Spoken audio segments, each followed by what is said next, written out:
দিয়ে দিলাম কুচনো আদা, পেঁয়াজ,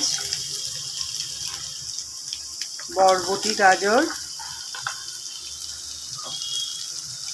নুন।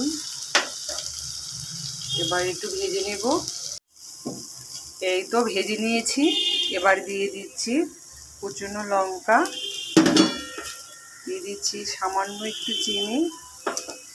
এবার দিয়ে দিব চিড়ে, ধুয়ে জল ঝরিয়ে নিয়েছি